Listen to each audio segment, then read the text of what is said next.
утро. На телеканале «Россия» продолжают «Вести Чувашия». В студии Дарья Паскарюк. Здравствуйте. На календаре понедельник, 3 апреля. В России резко подешевело сырое молоко на 15% с начала года.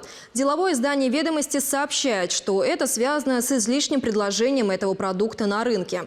В Чувашии же средняя цена на молоко из личных подсобных хозяйств снизилась на 21%. Максимально за литр платят около 19 рублей, а закупочная цена молокозаводов упала на 10%. Региональный министр сельского хозяйства Сергей Артамонов обсудил проблемную ситуацию с производителями, сборщиками и переработчиками молока. Руководитель профильного ведомства поручил проследить перемещение этого продукта от жителя к сборщику и до завода. Изучение логистики поможет понять, нет ли такого, что молоко закупается по низкой цене в одном округе и перевозится в другой конец республики. В Чувашию поставлена вторая и заключительная партия вакцины против сибирской язвы. В аптечную базу «Фармация» поступило 600 доз препарата. Региональный Минздрав закупил их для того, чтобы провести плановую вакцинацию людей, которые находятся в группе риска. Это сельхозработники, сотрудники кожевенных производств и ветеринары.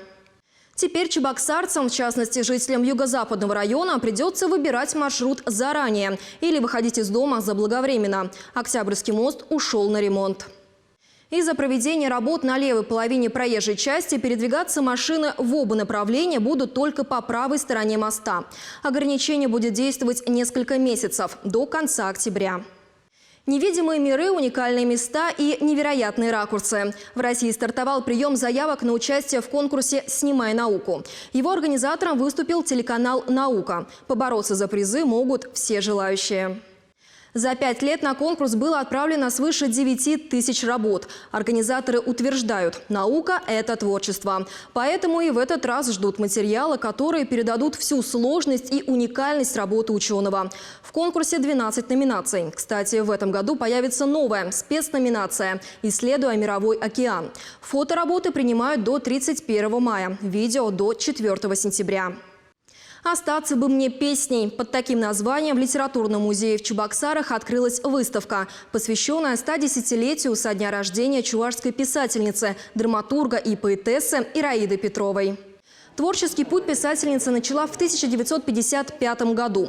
Тогда чувашский поэт Василий Мета помог ей опубликовать 2 стихотворения в журнале «Родная Волга».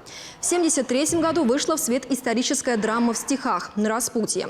Через несколько лет по этой пьесе будет поставлен одноименный спектакль. В литературном музее каждый желающий может увидеть фотографии поэтессы и ее книги. Таковы вести к этому часу. Желаю вам легкого начала рабочей недели. Оставайтесь на телеканале «Россия».